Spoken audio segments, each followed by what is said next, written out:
Hello student, हम पढ़े थे chapter 1 electric field and charges या विद्युत क्षेत्र एवं आवेश। ओके, तो आज के बच्चे इस लेक्चर में हम पढ़ने वाले हैं एक विद्युत द्विध्रुव के कारण विद्युत क्षेत्र की तीव्रता की गणना करना, है ना। तो ये जो हमारा विद्युत द्विध्रुव है, जो इससे पहले वाले लेक्चर में हमने पढ़ा है कि विद्युत द्विध्रुव हम किसे बोलते हैं कि जिसमें दो बराबर और विजातीय आवेश परस्पर अल्प दूरी पर स्थित हो, ऐसे निकाय को हम द्विध्रुव कहते हैं, है ना। तो ये द्विध्रुव जो क्या उत्पन्न करेगा, द्विध्रुव आघूर्ण या चुंबक विद्युत क्षेत्र उत्पन्न करेगा। तो हमें यहाँ पर उसके विद्युत क्षेत्र की गणना करनी है। अब हम तीन स्थितियों में यहाँ पर विद्युत क्षेत्र की गणना करेंगे, है ना, द्विध्रुव के कारण तीन स्थितियों में। तो पहली स्थिति है जो उसकी अक्षीय स्थिति, है ना, मतलब द्विध्रुव है ये वाला, जो द्विध्रुव की ये जो मिलाने वाली रेखा है आवेशों को, उसको हम उसकी क्या भी बोलते हैं, अक्ष बोलते हैं, या उसके लिए हम उसकी क्या भी उपयोग में लाते हैं शब्द प्रभावकारी लंबाई। तो हम उसे द्विध्रुव अक्ष या द्विध्रुव लंबाई ऐसा बोलते हैं ना, ठीक है। तो हमें यहाँ पर अक्षीय स्थिति में निकालना है पहले, ठीक है। ये तो इस तरह से ये उसकी अक्ष है, इस पर कहीं पर भी, है ना, अक्षीय स्थिति में किसी बिंदु पर, यहाँ जैसे बिंदु यहाँ स्थित हो, ये यहाँ स्थित हो, उनके लिए हमें विद्युत क्षेत्र की तीव्रता निकालनी। तो इसके लिए हमारे पास एक सूत्र आएगा, वो सूत्र केवल इस लाइन पर स्थित बिंदुओं के लिए सत्य होगा, अक्षीय स्थिति, या उसे हम अनुदैर्ध्य भी बोलते हैं। अनुदैर्ध्य स्थिति मतलब, अनुदैर्ध्य का मतलब क्या होता है, लंबाई की दिशा में। तो ये उसकी लंबाई है, तो लंबाई की दिशा में हम विद्युत क्षेत्र की गणना करेंगे, है ना। ये पहली स्थिति। दूसरी जो यहाँ पर निरक्षीय स्थिति, निरक्षीय स्थिति या लंबार्धक जो या अनुप्रस्थ, तो ये वाली, जैसे ये उसकी अक्ष हो गई, है ना, तो ये उसकी क्या हो गई, निरक्ष, है ना। तो अक्ष या निरक्षीय स्थिति बोल सकते हैं हम इसको, या लंबार्धक, जो लंबार्धक मतलब उसकी जो लंबाई है उसको दो अर्ध भागों में बांटने वाली, है ना, जो रेखा है वो लंबार्धक। तो इस बिंदु पर, इस रेखा पर कहीं बिंदु स्थित है, उस पर हमें विद्युत क्षेत्र की गणना करनी। ये इसे हम अनुप्रस्थ भी बोलते हैं। तो तीन नाम याद रखें, निरक्षीय, अनुप्रस्थ, अनुप्रस्थ मतलब लंबाई के लंबवत, और लंबार्धक स्थिति में कोई भी नाम से हम इसको बोल सकते हैं ना। फिर सामान्य स्थिति में तो सामान्य स्थिति में मतलब कहीं पर भी, यहाँ पर किधर भी। तो सामान्य स्थिति मतलब कोई भी स्थिति पर हम निकाल सकते हैं, और सामान्य स्थिति वाला जो समीकरण है, जो सूत्र है, वो सभी स्थितियों में लग जाएगा। मतलब इसी से हम अक्षीय स्थिति वाला भी सूत्र निकाल सकते हैं, निरक्षीय स्थिति वाला भी क्षेत्र निकाल सकते हैं, है ना।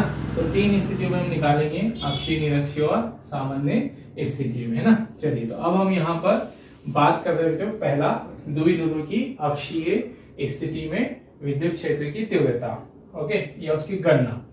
तो हमने यहाँ पर क्या माना है सूत्र निकालने के लिए भी, तो उसको हम देखें। तो हमने माना है कि हमारे पास कोई द्विध्रुव है ए बी, जिसका नाम दिया हमने द्विध्रुव ए बी, जिसके आवेश -q +q और जिनके बीच की दूरी है 2 है, ओके, जिसके मध्य बिंदु O से, है ना, इसका मध्य बिंदु O है, O से r दूरी पर किसी बिंदु P पर हमें विद्युत क्षेत्र की गणना करनी है अक्षीय स्थिति में। ये हमने मानकर चला है, और हमने माना है कि द्विध्रुव हमारा कहाँ रखा है, पराविद्युत माध्यम में। मतलब वायु या निर्वात में नहीं मान के चल रहे हम, हमने मान लिया कि पराविद्युत माध्यम में स्थित है।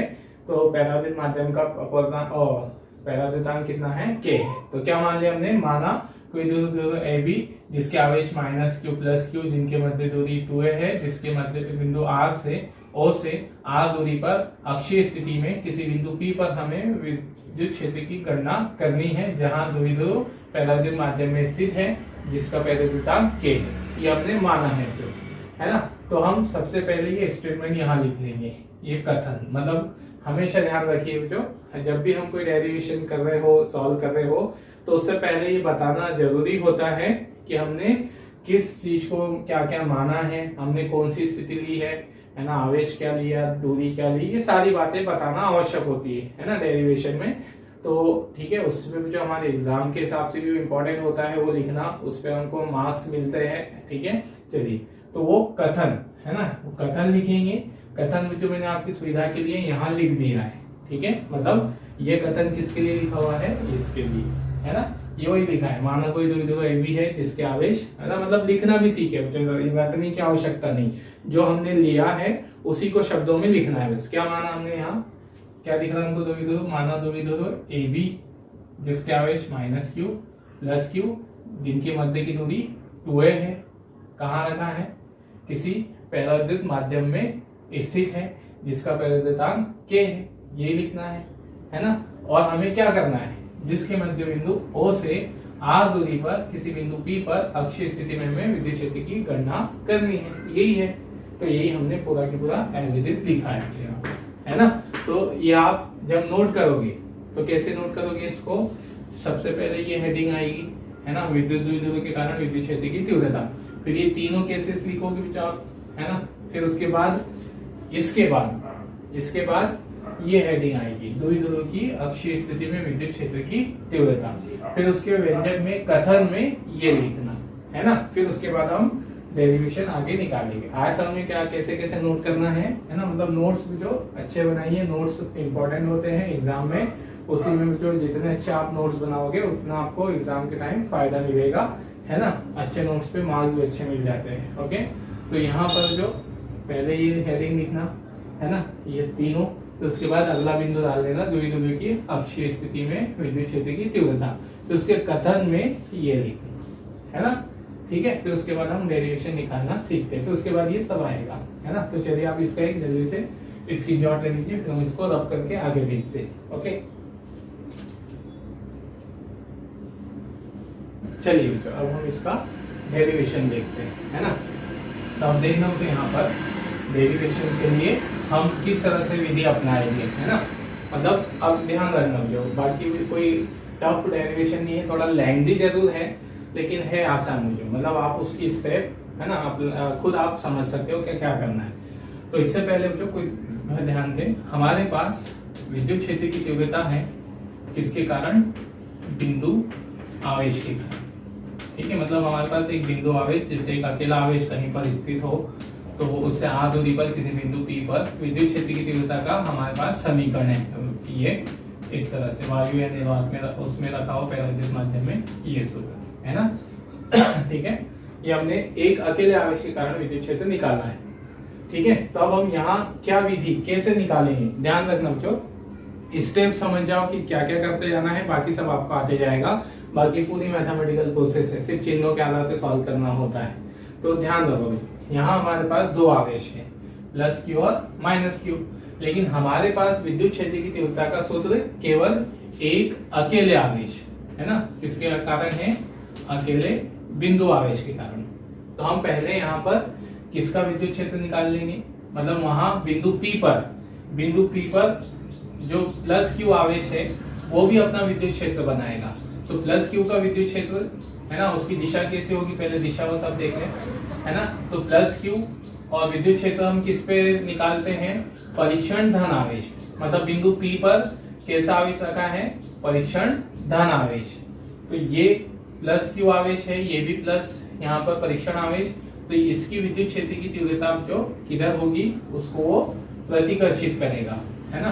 तो E1 की दिशा इधर है, ये E1 होगा, इसके कारण विद्युत क्षेत्र की तीव्रता +q के कारण कौन सी दिशा में रहेगी, BP दिशा में। BP का हम सहायता लेकर बता रहे हैं, तो BP दिशा में, है ना। अब यहाँ पर कौन भी विद्युत क्षेत्र बनाएगा, -q आवेश, तो -q आवेश इस परीक्षण धन आवेश को अपनी ओर आकर्षित करेगा। तो इसकी दिशा कैसी होगी, -q आवेश की विद्युत क्षेत्र की दिशा इधर होगी, और इसे हमने E2 से दर्शाया।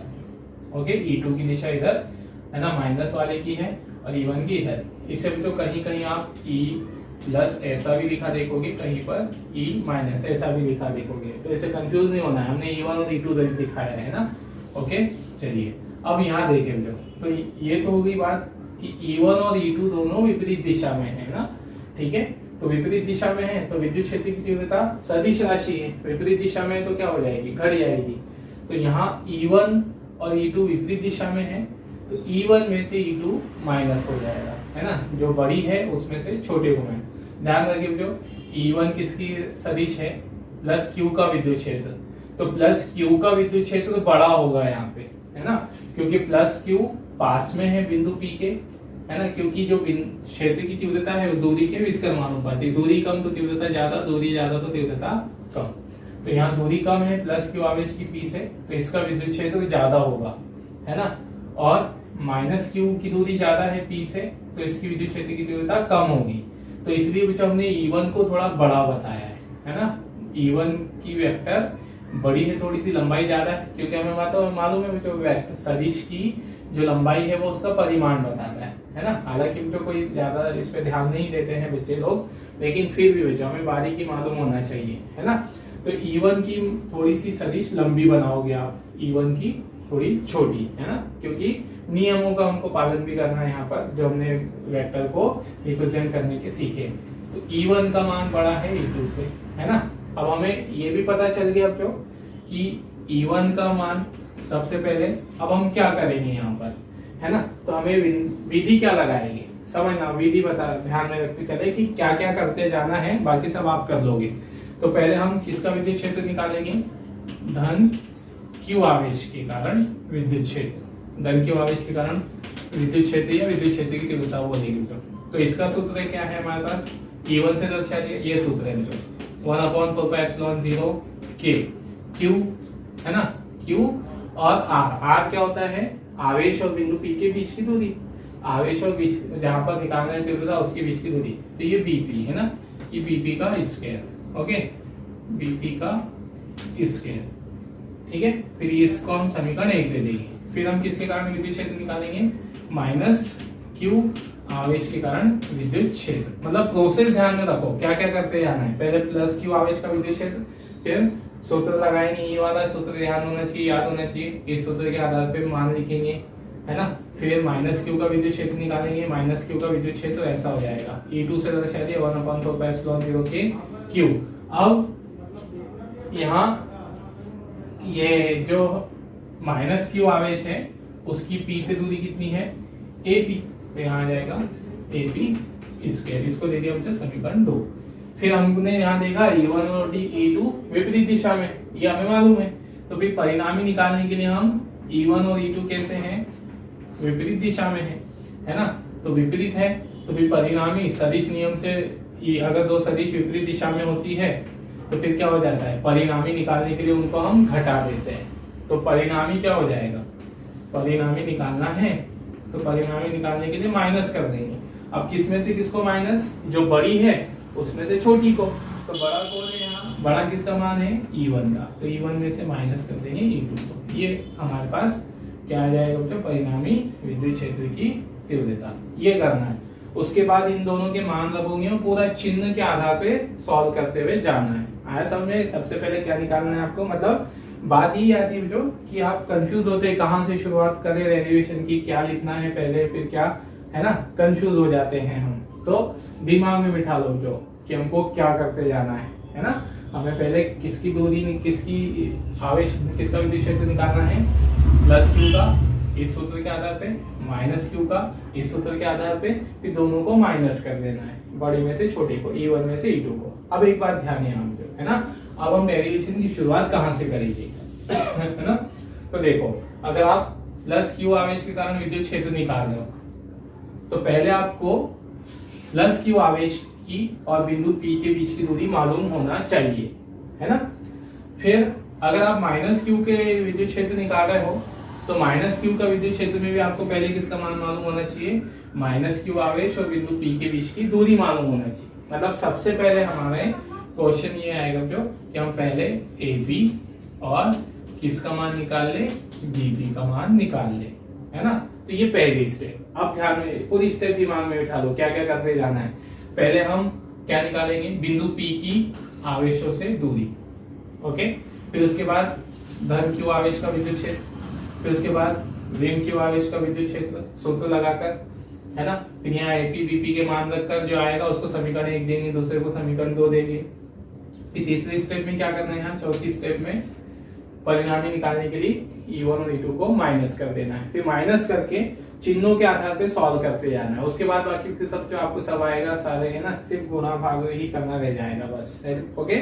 तो ये हमको करना है। तो सबसे पहले हमें बेटा यहाँ किसका मान निकालना है, एपी और बीपी का। तो इसका मान निकालने के लिए कोई बड़ी हमको सूत्र ये वो नहीं लगाना है, सिंपल सा चित्र देखकर हमें समझ में आ जाएगा, है ना। चलो तो यहाँ देखो, ये हमारे पास यहाँ तक की दूरी कितनी दी है, ये कुल दूरी कितनी दी है हमारे पास, मध्य बिंदु O से P की दूरी कितनी है, R, है ना। अब ये द्विध्रुव का क्या है, मध्य बिंदु है। मध्य बिंदु से यहाँ तक की दूरी कितनी होगी, A होगी ना, क्योंकि पूरी टोटल डिस्टेंस कितनी है यहाँ से यहाँ तक, 2a है। तो मध्य बिंदु से B तक की दूरी कितनी हो गई, A। अब हमें ये चाहिए, है ना, हमें ये इसका मान निकालना है, तो ये वाला, तो इसका मान कितना होगा बताओ आप। ठीक है, दिख रहा है, ये टोटल है R, उसमें से इसको माइनस कर दो, है ना, R में से इसको माइनस कर दो A को, तो जो बचेगा वो क्या होगा, बीपी की वैल्यू। तो क्या आ गई यहाँ पर, R माइनस A। आया समझ में, बीपी की वैल्यू क्या होगी, R माइनस A। फिर इसी तरह से किसकी वैल्यू निकालना है अब हमको, AP की। तो AP देखना, तो ये मध्य बिंदु से A तक की दूरी कितनी होगी, ये मध्य बिंदु O से A तक की दूरी कितनी है, A है ना। और यहाँ से यहाँ तक की दूरी कितनी है, R, मध्य बिंदु से। तो ये टोटल दूरी हमें निकालना है, बिंदु P से A तक की दूरी कितनी हो जाएगी, R प्लस A हो जाएगी ना, R प्लस A। ओके, तो अब ये मैं डायरेक्ट लिख देता हूँ, ठीक है ना। कहाँ से, बिंदु P से ये दूरी कितनी हो गई है, R प्लस A, ये हमने लिख दिया। ओके, मतलब हमें इसके लिए कोई अलग से व्यंजक नहीं निकालना है, सिर्फ चित्र देख के ही समझ में आ जाता है। ठीक है, तो अब हम क्या लिखेंगे, अतः सबसे पहले है ना, बिंदु P की क्या निकाली हमने, बिंदु P की आवेशों से दूरी, है ना, बिंदु P की आवेशों से दूरी कितनी आ गई। ठीक है, AP कितना है, R प्लस A। ठीक है, वह BP कितना है, R माइनस A, ये लिख दिया बच्चों। अब उसके बाद क्या कहा, धन क्यू आवेश का विद्युत क्षेत्र, है ना। तब क्या निकालेंगे हम, धन क्यू आवेश के कारण, ठीक है, धन क्यू आवेश के कारण बिंदु P पर विद्युत क्षेत्र, है ना, या विद्युत क्षेत्र की तीव्रता। ध्यान रखे बेटा, हम विद्युत क्षेत्र की तीव्रता भी लिखते हैं या शॉर्ट में विद्युत क्षेत्र भी लिखते हैं, तो दोनों चलेगा ना। ठीक है, तो इसको हमने दर्शा दिया E1 से, E1 से, और मान आ गया इसका, ये वाले समीकरण से ध्यान रखिए, विद्युत क्षेत्र की तीव्रता वाला बिंदु आवेश K, है ना, गुणा में आएगा Q, और धन Q आवेश और बिंदु P के बीच की दूरी BP का स्क्वायर। ओके, और अब हम इसको सदिश रूप में दर्शा रहे, है ना, सदिश रूप में लिख रहे हैं, तो सदिश रूप में दिशा भी बतानी होती है, तो हम E1 की दिशा भी बताई। तो E1 की दिशा किधर रहेगी, है ना, E1 इधर है, BP दिशा में, है ना, BP दिशा में क्या लिख देंगे हम, सदिश BP दिशा में। ठीक है ना, हम इसका सहायता से बता दें BP के। ओके, चलिए फिर अब यहाँ पर जो E1 हम किसका मान रख देंगे, 1/4πε0 K Q, BP का मान रखेंगे। BP का मान क्या है, R माइनस A का स्क्वायर, इसको हमने दे दिया समीकरण 1। आ रहा समझ में। फिर इसी तरह से जो है ना, इसी प्रकार, है ना, किसका लिखेंगे, अतः माइनस Q आवेश के कारण, ठीक है, बिंदु P पर विद्युत क्षेत्र की तीव्रता, ठीक है, विद्युत क्षेत्र की तीव्रता। ठीक है, चलो इसका मान इधर लिख देते हैं, है ना, ध्यान रखिए। है ना, क्या क्या फॉलो करते हैं हम स्टेप, समझ में आया ना।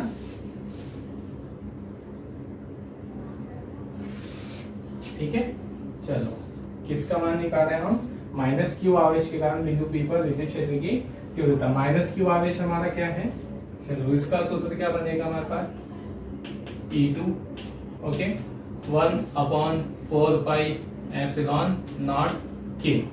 ठीक है, और यहाँ पर जो इसको मैं थोड़ा सा नीचे लिख देता हूँ, E2 कितना हो जाएगा 1/4 पाई एप्सिलॉन 0 के, है ना, और सूत्र है Q अपॉन, है ना, माइनस क्यू आवेश और P के बीच की दूरी AP, है ना, AP का स्क्वायर।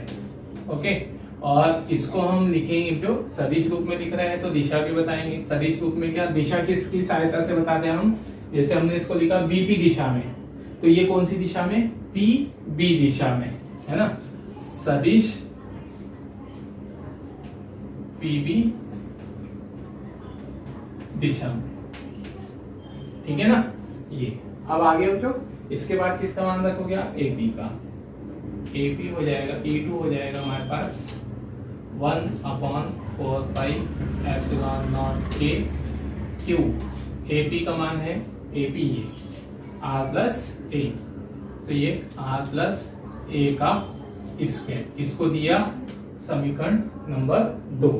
ओके, अब हमने क्या सीखा था, यहाँ पर E1 E2 का मान आ गया। अब हमें मालूम है E1 और E2 परस्पर विपरीत दिशा में है, तो हम क्या करेंगे, इसलिए जो है ना वो शब्दों में भी लिख देते हैं हम, चूंकि E1 व E2 परस्पर परस्पर, है ना, विपरीत दिशा में, ठीक है, परस्पर विपरीत दिशा में है। ओके, ये भी है, तथा साथ में क्या है, E1 बड़ा है E2 से, है ना, E1 is greater than E2। तो फिर हम क्या करेंगे, इसलिए परिणामी क्या होगा, दोनों के अंतर के बराबर, है ना, तब यह था बिंदु, तब लिख दो, है ना, तब बिंदु P पर परिणामी, ठीक है, विद्युत क्षेत्र की तीव्रता, बिंदु P पर परिणामी विद्युत क्षेत्र की तीव्रता। ठीक है, और कितनी होगी, तो फिर हम इसको E से दर्शा देंगे। ओके ना, E से क्या हो जाएगा, दोनों का माइनस, E है ना, बड़ी में से माइनस कर देंगे छोटे। ठीक है, सिर्फ परिमाण दिखा रहे हैं, है ना, परिमाण दिखा रहे, दिशा नहीं दिखा रहे, तो इसलिए हम उसका सिर्फ परिमाण ले रहे हैं। ठीक है, अब E यहाँ से E1 का मान लिखो और E2 का मान माइनस कर दो। E है हमारे पास 1/4 पाई एप्सिलॉन नॉट के। ओके, फिर E1 का मान Q, E1 का मान यहाँ से देख लो जो R माइनस, ठीक है, R माइनस A का square minus 1/4 pi epsilon not के Q। ओके ना, Q। अब इधर E2 का मान क्या है, बटे में R प्लस A का पूरे का स्क्वायर। ठीक है, ये आ रहा समझ में, एक एक स्टेप जो। अब यहाँ से इसको हम और सॉल्व करते चले, जो कॉमन क्या दिख रहा है हमको यहाँ, Q common 1/4 pi epsilon 0 common, तो Q बटे में 4 पाई एप्सिलॉन नॉट K, है ना, ये 4 पाई एप्सिलॉन नॉट लिखा है, तो ठीक है ना, K कॉमन, क्या बचा यहाँ 1/R माइनस A का स्क्वायर, यहाँ क्या बचा 1/R प्लस A का स्क्वायर। ठीक है, ये अब यहाँ सिर्फ जो कुछ नहीं है, सिर्फ हमने क्या करना है, अब चिन्हों के आधार पे सॉल्व करते जाना है। ठीक है, चलिए, तो E, ठीक है ना, सॉल्व करते हैं, जो हम उसको क्या कर सकते हैं हम, इसके बाद तिर्यक गुणा, तो Q 4 pi epsilon not K, ये तो एज इट इज रहेगा, तिर्यक गुणा कर दो यहाँ से, तो इधर हो जाएगा R प्लस A का स्क्वायर माइनस इधर आर माइनस ए का स्क्वायर, इधर गुणा कर दिया इधर इधर, है ना, बटे में दोनों का गुणा हो जाएगा, तो ये हो जाएगा आर माइनस ए का स्क्वायर प्लस गुणित में आर प्लस ए का स्क्वायर, ये आया। ओके, अब यहाँ जो आइडेंटिटी लगेगी, सूत्र लगेगा, है ना, कौन सा वाला, ए प्लस बी का whole square is equal to A square plus B square plus 2ab, है ना। तो ऐसे पता होगा तो इतना समझ सकते हो आप बड़े लेवल पे, इतना लिख के नहीं भी दिखाना था मुझे फिर भी। ओके, चलिए, तो E बराबर आ गया हमारे पास Q 4 pi epsilon not K, ठीक है। यहाँ से जो कितना हो जाएगा, इसमें सूत्र लगाओगे तो ये हो जाएगा R square plus A square, R square plus A square plus 2 A R, ये आ गया। फिर इधर माइनस, है ना, ध्यान रखना मतलब इधर हम ब्रैकेट भी है माइनस भी है बाहर और सूत्र भी लगाएंगे, तो इधर सूत्र लगा के इधर लिख देता हूं पहले, क्या हो गया R square plus A square minus 2ar, ये हुआ। किसमें सूत्र लगाया हमने, R square minus A square, ये आर माइनस ए स्क्वायर, इसको यहाँ लिख के मैंने अभी रखा है ना। अब बाहर माइनस का चिन्ह है, तो माइनस का चिन्ह हट भी है, तो जब हम इसको लिखेंगे तो इसके चिन्ह अंदर के बदलते जाएंगे, तो क्या हो जाएगा, यहाँ आर प्लस में है तो आर माइनस स्क्वायर हो जाएगा। फिर इधर ए प्लस में है तो ए भी किस में आ जाएगा, माइनस में हो जाएगा। फिर ये माइनस 2ar है तो प्लस 2ar, ये हो गया। ओके, ये आ गया हमारे पास, है ना। और बटे में क्या आएगा, बटे में R minus R square minus A square, ठीक है। बटे में जो आएगा तो उसको लिख देंगे R square minus A square पूरे का स्क्वायर। कहाँ से लिख दिया, ठीक है, कंफ्यूज हो रहे हो तो एक बार बता देता हूँ। यहाँ पे बटे में जो आ जाएगा R square minus A square, इसको यहाँ R square minus A square पूरे का स्क्वायर आएगा। कैसे आया यहाँ बता देता हूँ, है ना। हमने पढ़ा है जो ए प्लस बी ए माइनस बी क्या होता है, ए square plus A square minus B square, ये होता है ना। तो हम यहाँ वैसे तो हमारे पास है आर माइनस ए का स्क्वायर, आर प्लस ए का स्क्वायर, ये है। ओके, तो आप इसको क्या लिख सकते हो, दोनों का स्क्वायर है, ऐसा है ना, तो दोनों का स्क्वायर है, आप इसको एक ही ब्रैकेट में लिख सकते हो, R minus A R plus A, ऐसा लिख दिया इसको, है ना, ठीक है। अब ये R minus A R plus A पूरे दोनों का स्क्वायर था, एक ही ब्रैकेट में लगा के स्क्वायर लिख दिया। अब यहाँ सूत्र लग जाएगा R minus A R plus A, इस सूत्र से तो R square minus A square और ये पूरे का स्क्वायर आया ना। मतलब हमको यहाँ इतना लिखकर भी दिखाना है, ये सिर्फ अंडरस्टूड होता है, है ना, ठीक है। तो आपको कैसे ये यहाँ कैसे आया वो आपको तो समझ में आना चाहिए, तो इसलिए मैंने यहाँ इधर सॉल्व करके दिखाया है। यहाँ हमें इतना लिखकर दिखाने की जरूरत नहीं है, आप उसको डायरेक्टली समझ सकते हो, तो डायरेक्टली लिख सकते हो। चलो, ये आ गया हमारे पास, ठीक है।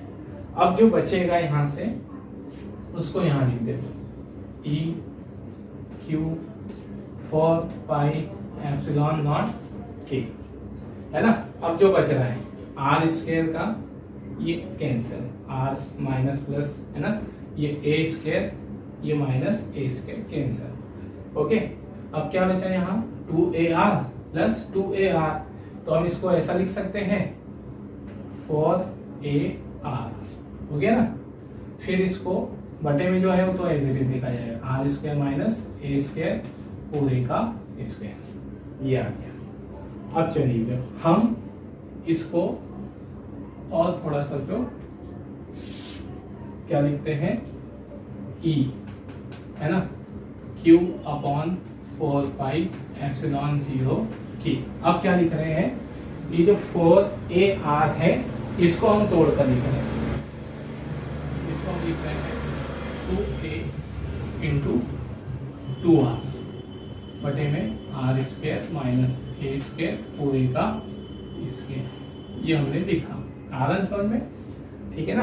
मतलब ये फॉर ए आर को हम ऐसा भी लिख सकते हैं, आंसर वही है फॉर ए आर। ओके, अब यहाँ देखो जो हमने एक सूत्र पढ़ा है जहां Q into 2A, Q into 2A आया यार, किसका सूत्र है ये है P, है ना, द्विध्रुव आघूर्ण, विद्युत द्विध्रुव आघूर्ण का सूत्र है ना, पता है।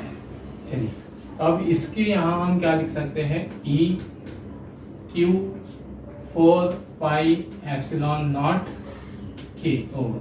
अब ये जो हमारे पास Q इंटू 2A लिखा था, तो Q इंटू 2A, उसके स्थान पर हम क्या लिख देंगे, P, P और ये दोनों की जगह P, यहाँ आया 2R, ओके, बटे में R square minus A square whole square. Okay, अब यहाँ देखें जो मैं P इंटू 2R को क्या लिख दूं, डायरेक्ट 2PR लिख दूं, है ना, एक एक स्टेप बढ़ाने से अच्छा है आप समझ जाओ। तो इसको हमने क्या लिख दिया, 2PR, है ना। चलिए ओके, मतलब Q इंटू 2A की जगह P लिख दिया और जो P आएगा उसका मल्टीप्लाई करके लिख दिया, ठीक है। अब यहाँ देखें जो हमने जो क्या पढ़ा है, द्विध्रुव जो लिया है ना, ये हमारे पास इसका सूत्र आ गया, ठीक है। लेकिन वास्तविक रूप से भी जो, ठीक है, मतलब प्रैक्टिकली अगर हम बात करें तो जो हमारे द्विध्रुव है वो कहाँ पर होते हैं, है ना, द्विध्रुव कहाँ होते हैं, जैसे आणविक द्विध्रुव, अणु परमाणु इस स्तर पे होते हैं। तो जो वास्तविक है ना, जो आइडियल द्विध्रुव होता है जो उनका आकार बहुत छोटा होता है, मतलब चित्र में हमने बहुत बड़ा दिखा दिया यहाँ पर, है ना। लेकिन हमने क्या कहा था द्विध्रुव की परिभाषा में, द्विध्रुव हम किसको कहते हैं कि जिनमें विपरीत और बराबर आवेश परस्पर अल्प दूरी पर हो, है ना, अल्प दूरी पर। अगर ये अल्प दूरी पर होगा तो द्विध्रुव हमारा बहुत छोटा होगा, है ना। जैसे हम परमाणविक द्विध्रुव मान लो, अणु का द्विध्रुव मान लो कि कोई अणु है, तो अणु के आकार कितना है, बहुत ही छोटा होता है। तो हमारा जो क्या है, जो हमारा द्विध्रुव है उसकी साइज वास्तव में बहुत छोटी होती है ना। हम प्रैक्टिकल अगर बात करें, मतलब एक बात ध्यान भी रखो, जो आदर्श द्विध्रुव होता है, आदर्श द्विध्रुव का आकार, है ना, आकार शून्य होता है। ध्यान रखो, इसको ऑब्जेक्टिव के लिए याद रखो, शून्य होता है, मतलब द्विध्रुव की आकृति आकार बहुत छोटा होगा। कितना छोटा होगा, लगभग शून्य के बराबर। तो जैसे मान लो जो हमारा कोई आणविक द्विध्रुव है ना, आणविक द्विध्रुव है, ठीक है, मतलब हमारे पास द्विध्रुव की आकार अणु के बराबर है, अणु के बराबर। अणु का आकार मालूम है लगभग कुछ आपको 10 की घात माइनस 10 मीटर, मतलब परमाणु मान लो, परमाणुविक दूरी के बराबर। तो उनका आकार कितना हो बड़ा हो सकता है, इतना, है ना। तो अगर इसकी तुलना में अगर हम कहें कि हमारा जो बिंदु P है वो कितनी सेंटीमीटर पे रखा है, 1 सेंटीमीटर, मतलब हमारे पास द्विध्रुव से बिंदु P 1 सेंटीमीटर पे रखा है। तो वो 1 सेंटीमीटर वाली दूरी भी बहुत बड़ी दूरी होगी, जो बहुत बड़ी दूरी होगी किसकी तुलना में, अणु के द्विध्रुव के आकार की तुलना में। तो द्विध्रुव बहुत छोटा होता है, उससे अगर बिंदु P 1 सेंटीमीटर पे भी रहा या 1 mm पे भी रहा तो वो दूरी भी अणु परमाणु के द्विध्रुव के आकार की तुलना में बहुत बड़ी दूरी होगी। तो हम अब वही कंडीशन लगाएंगे, मतलब हम प्रैक्टिकली एक्सपेरिमेंटली कंडीशन लगा रहे हैं यहाँ पर कि द्विध्रुव का आकार बहुत छोटा होता है और बिंदु P अगर उससे 1 सेंटीमीटर पे भी हुआ मान लो तो वो भी बहुत बड़ी दूरी होगी, मतलब बिंदु P उससे बहुत ज्यादा दूरी पर होगा। ये कंडीशन हम लगा रहे हैं। कौन सी कंडीशन, यदि द्विध्रुव का आकार बहुत छोटा हो और बिंदु P उससे बहुत दूर हो। वास्तव में यही स्थिति होती है जो अगर हम आणविक द्विध्रुव इनकी बात कर रहे हैं तो, ओके ना। चलिए, तो हमने क्या मान लिया, यदि, ठीक है, यदि द्विध्रुव का आकार या द्विध्रुव अत्यंत छोटा हो तथा बिंदु P द्विध्रुव से, ठीक है, अत्यधिक दूरी पर हो, बहुत अधिक, ऐसा लिखना है, बहुत अधिक दूरी पर स्थित हो, ठीक है। ये हम स्थिति लगा रहे हैं तो आगे, ठीक है ना। द्विध्रुव अत्यंत छोटा हो तथा बिंदु P द्विध्रुव से बहुत अधिक दूरी पर हो। तो द्विध्रुव अगर छोटा हो तो उसकी जो दूरी है जो 2a ये वो छोटी हो जाएगी, है ना। और बिंदु P अगर बहुत क्या हो, जैसे ये बोला हमने, है ना, ये 2a, बिंदु P बहुत अधिक दूरी पर हो तो r का मान बहुत बड़ा हो जाएगा, किसकी तुलना में, a की तुलना में, है ना।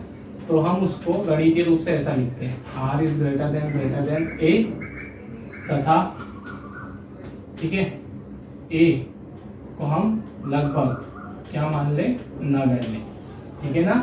मतलब r बहुत बड़ा हो जाएगा a की तुलना में, तो a क्या हो जाएगा, a तब नगण्य हो जाएगा, ठीक है, ध्यान रखिए ये नगण्य है ना।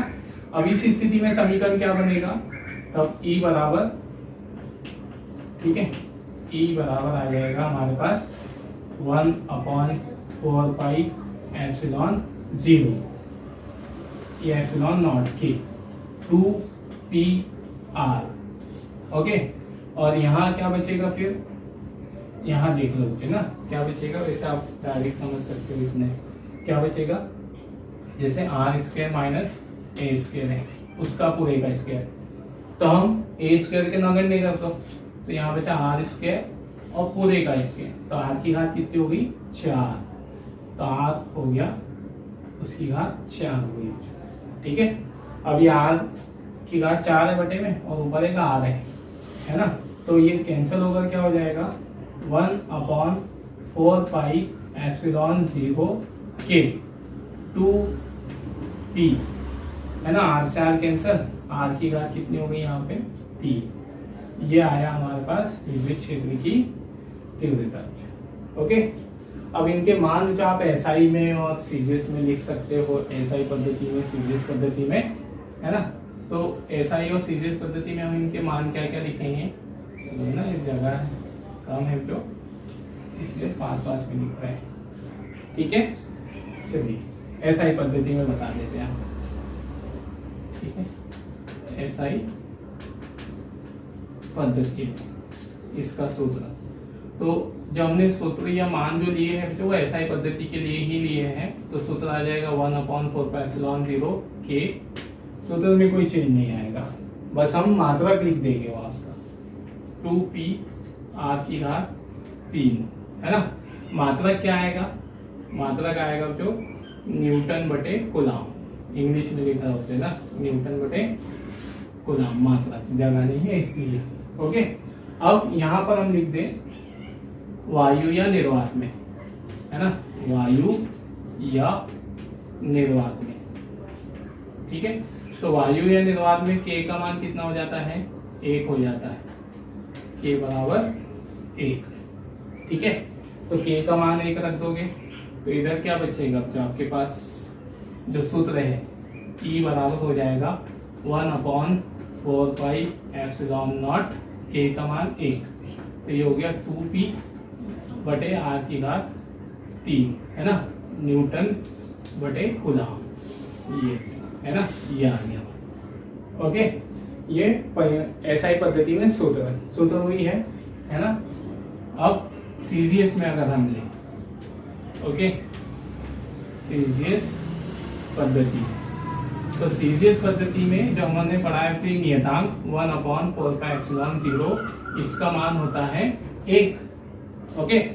तो फिर इस स्थिति में E कितना आ जाएगा, E हो जाएगा हमारे पास 1/4 पाई एप्सिलॉन 0 का मान देते यहाँ हो जाएगा 1, तो यहाँ क्या बचेगा 1/k, सिर्फ 1/k बचेगा, 1/k, है ना, 2p r की घात 3।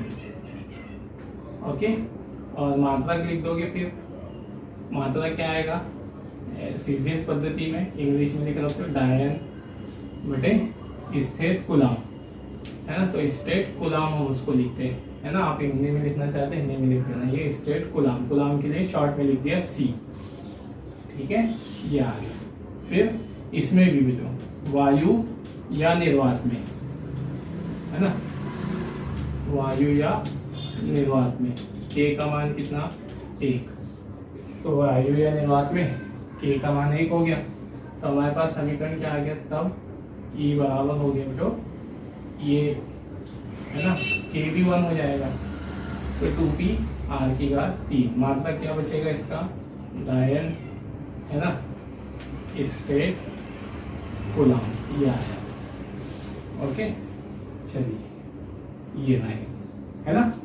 अब इसके बाद में जो ये तो हो गया परिमाण, लेकिन हमने पढ़ा विद्युत क्षेत्र की दिशा, ठीक है। विद्युत क्षेत्र सदिश राशि है, तीव्रता उसकी, तो फिर उसकी दिशा भी बतानी पड़ेगी, है ना। तो यहाँ पर ये परिणामी, अगला नोट में डाल देना, यहाँ पर परिणामी विद्युत क्षेत्र की तीव्रता की दिशा, है ना, तीव्रता की दिशा किधर होगी। तो देखो जो यहाँ पर हमने क्या देखा कि E1, है ना, E1 में से माइनस की हमने, हमारे पास दो ही तीव्रता है यहाँ पर, एक E1 है, तो E1 की दिशा किधर है, माइनस से, माइनस क्यू से प्लस क्यू की। दूसरी तीव्रता हमारे पास E2 है, प्लस क्यू से माइनस क्यू की। तो हमारे पास ज्यादा कौन सा है यहाँ पर, E1 ज्यादा है ना, मतलब E1 मान लो आप 100 है, E2 कितना है 50। तो ये दोनों घट कर E1 की दिशा में ही कितनी बच जाएगी 50। तो परिणामी तीव्रता किसकी दिशा में आएगी, E1 की दिशा में, है ना। E1 से मतलब नहीं, E1 से ध्यान नहीं रखना, किससे ध्यान रखोगे, बड़ी तीव्रता से। E1 E2 तो हम किसको भी दर्शा सकते हैं, बड़ी तीव्रता की दिशा में। बड़ी तीव्रता किसकी है, यहाँ पर कौन से आवेश की बड़ी तीव्रता है, प्लस क्यू की। तो प्लस क्यू की तीव्रता बड़ी है यहाँ पे, तो ध्यान रखना किससे दिशा याद रखोगे, बड़ी तीव्रता की दिशा में। तो बड़ी यहाँ पर अभी कौन है, प्लस क्यू की। तो जिसकी दिशा किधर है अभी, माइनस क्यू से प्लस की ओर। तो हम यहाँ पर परिणामी तीव्रता की दिशा बताने के लिए किसका रेफरेंस लेते हैं, आवेशों की प्रकृति का। तो मतलब हम ऋण से धन आवेश ऐसा लिखेंगे, हम E1 E2 की दिशा में नहीं लिखेंगे, क्योंकि E1 E2 तो हमारे ऊपर है, हम किसको भी दर्शा सकते हैं ना। तो हम किसका सहायता लेंगे, माइनस क्यू से प्लस क्यू की ओर। ओके, तो यहाँ देखिए परिणामी, यहाँ पर की तीव्रता, परिणामी क्षेत्र की तीव्रता कैसी होगी, ऋण आवेश से, ठीक है, धन आवेश की और होती है ना। ऐसा भी समझ सकते थे, या अगर जो आप इसको सदिश रूप में लिखते हैं, इस समीकरण को सदिश रूप में लिखते हैं, तो E 1/4πε0K, यहाँ 2p सदिश RQ ऐसा आ जाता। मतलब E की दिशा, है ना, E किस पे निर्भर करी है, सदिश कौन है इसमें, सदिश P। तो सदिश E की दिशा सदिश P की दिशा में होगी, क्योंकि यहाँ धन कोई ऋण चिन्ह नहीं लगा है। तो सदिश E की दिशा किसकी दिशा में, सदिश P की दिशा में। और सदिश P मतलब द्विध्रुव आघूर्ण की दिशा में। और द्विध्रुव आघूर्ण की दिशा हमें पता है, द्विध्रुव आघूर्ण की दिशा किधर होती है, माइनस क्यू से, माइनस आवेश से धन आवेश की ओर। हमने पढ़ा है यहाँ पर द्विध्रुव आघूर्ण की दिशा हम क्या लेते हैं, ऋण आवेश से धन आवेश की ओर लेते हैं। तो इसलिए जो आप उससे भी याद रख सकते हो कि विद्युत क्षेत्र की दिशा यहाँ किसकी दिशा में, द्विध्रुव आघूर्ण की दिशा में। और द्विध्रुव आघूर्ण की दिशा क्या किसकी दिशा में होती है, माइनस क्यू आवेश से प्लस क्यू आवेश। ओके, चलिए, तो ये सदिश रूप की हमको यहाँ आवश्यकता नहीं है, लिखना है तो लिख सकते हो तो, ठीक है। तो ये हमारे पास आ गया विद्युत क्षेत्र की तीव्रता, ये लिखा ही रहने दे, है ना। सदिश रूप में। तो E बराबर है ना 1/4/ε k 2p r q, ठीक है ना, ये आ गया। आया समझ में? अब मैं यहाँ से जो आपसे एक बात करता हूँ कि अब अगर हम कहें कि बिंदु P को हमने अक्षीय स्थिति में धन आवेश की ओर रखा हुआ माना था, हम इसको ऋण आवेश की ओर भी रखा हुआ मान सकते हैं। मतलब बिंदु P को हम यहां दिखाते इस जगह, तो क्या होता? क्या विद्युत क्षेत्र की दिशा बदल जाती है ना? परिमाण तो वही आता, जो दिशा बदलती क्या है ना? क्या दिशा बदलती? सोचो थोड़ा सा, क्या दिशा, जैसे प्लस क्यू की ओर रखा तो माइनस से किसकी ओर आई है? प्लस की ओर। अब अगर हम यहां रखते तो क्या इधर हो जाती? प्लस से माइनस होती? नहीं तो, है ना? तब भी वो माइनस से प्लस ही होती। क्यों ऐसा? जैसे हम मान लो हमने यहाँ पर, अगर समझना हो तो यहाँ ध्यान रखना आप, ठीक है, कि अगर हमने आवेश बिंदु P को माइनस आवेश की ओर रखा हुआ दिखाया, ठीक है, किसकी ओर रखा हुआ दिखाया? माइनस आवेश की ओर, तो इस बार माइनस आवेश की तीव्रता ज्यादा होती। किसकी तीव्रता ज्यादा होती है यहाँ? माइनस की। माइनस की तीव्रता कौन सी है? E2, है ना? मैं यहाँ रख के बताता हूँ, थोड़ा सा यहाँ जगह नहीं हो रही है ना? यहाँ देखिए, जैसे ये हमारा द्विध्रुव है, ठीक है, ये इधर माइनस क्यू, इधर प्लस क्यू। मैंने क्या पूछा यहाँ पे कि अगर हम यहाँ जो बिंदु P है उसको अक्ष पर माइनस क्यू आवेश की ओर लेते तो क्या हो जाता? क्या दिशा बदल जाती है ना? नहीं, दिशा वही रहती। क्यों? लेकिन इस बार जो थोड़ा समीकरण निकालने का तरीका बदल जाता। यहाँ देखो, माइनस क्यू की विद्युत क्षेत्र को हमने किससे दर्शाया? E2 से, तो ये E2। इस बार कौन ज्यादा होता है ना? माइनस क्यू की विद्युत क्षेत्रता E2 है, तो E2 की तीव्रता, E2 का मान ज्यादा होता क्योंकि वो माइनस का है पास में, तो E2 ज्यादा होता। तो यहाँ E2 में से E1 माइनस करते, तो ज्यादा की दिशा किधर ही है? अभी हमने क्या कहा? परिणामी क्षेत्र की तीव्रता बड़ी विद्युत क्षेत्र की दिशा में होगी, ज्यादा तीव्रता की दिशा में होगी। तो ये वाले केस में ज्यादा कौन था? धन क्यू की तीव्रता ज्यादा थी। तो धन क्यू की तीव्रता भी, मतलब धन आवेश की तीव्रता ज्यादा थी, तो धन आवेश की तीव्रता भी किधर है?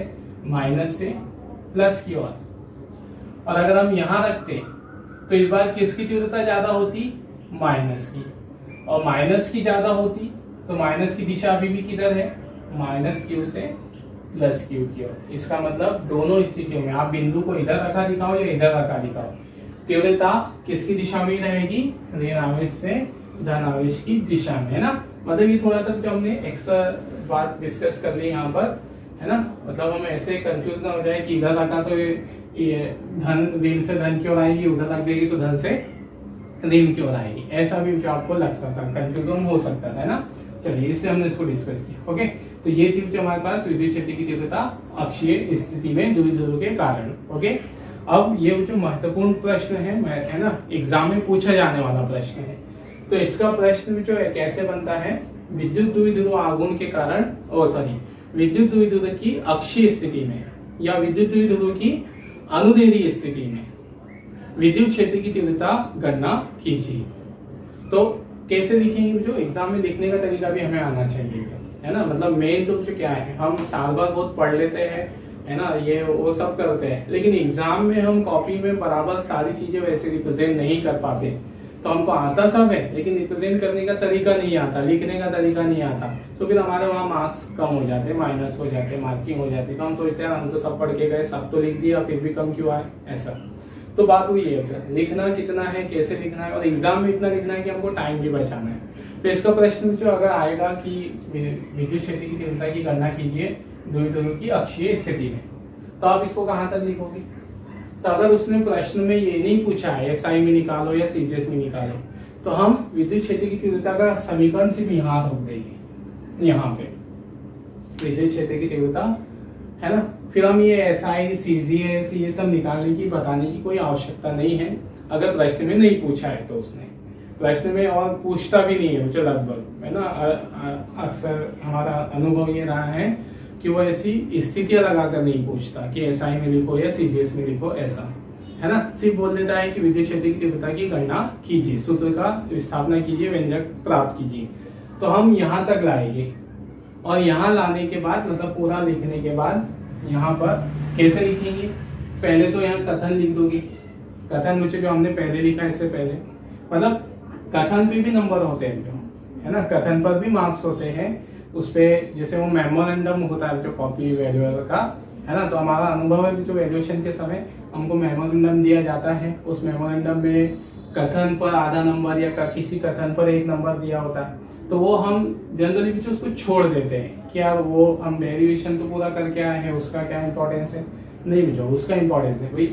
आप जब तक ये नहीं बताओगे आपने क्या क्या माना है, वो तो कोई मतलब कहीं नहीं है ना। वैल्यूअर एग्जामिनर को, वैल्यूअर को तो सब आता है, लेकिन आपको उसको बताना पड़ेगा कि मैंने ये माना है। तो उसके लिए आपको क्या लिखना जरूरी है, कथन। तो कथन के लिए जो आपको, कथन मतलब स्टेटमेंट जो, उसको आपको लिखना जरूरी है। कथन में क्या लिखोगे, ये कि हमने माना कि कोई द्विध्रुव ए बी है जिसके आवेश माइनस की प्लस की, जो हमने पहले लिखा था, है ना।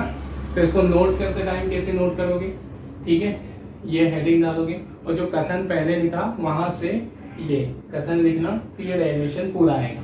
अब इसको एग्जाम में अगर उसने बोला है कि इस व्यंजक निकालो तो कहाँ तक लाके रोक देना, यहाँ तक, और यहीं पर उसकी यूनिट लिख देना, न्यूटन बटे कूलम, है ना। इसको अलग से दिखाने की आवश्यकता नहीं है एसआई में, सीजीएस में, ऐसा, है ना। अगर प्रश्न में नहीं पूछा है तो प्रश्न में अगर नहीं पूछा है और हम तब भी एक्स्ट्रा लिख रहे हैं तो इससे हमारा समय ज्यादा जाएगा, है ना। मतलब मार्क्स तो हमको यहाँ पर भी, यहाँ तक भी पूरे मिल जाने हैं। 5 मार्क्स का है तो यहाँ तक भी पूरा 5 मार्क्स मिल जाएंगे। तो फिर एक्स्ट्रा लिखने से 6 मार्क्स थोड़ी दे दे, तो फिर हमारा समय भी वहाँ पे जाएगा। तो ध्यान रखिए हमको टाइम भी बचा के चलना होता है एग्जाम में, तो लिखने का तरीका वो बहुत इंपॉर्टेंट होता है ना। तो नोट्स प्रॉपर बनाइए, किस तरह से बनाना है ना, एज इट इज। जो इसको कुछ भी आपको छेड़खानी नहीं करनी है, कथन मैंने लिख के दे चुका हूँ, एज इट इज कॉपी कीजिए ध्यान से, है ना। चलिए इसको नोट कर लीजिए, इसका स्क्रीनशॉट ले लीजिए, ओके।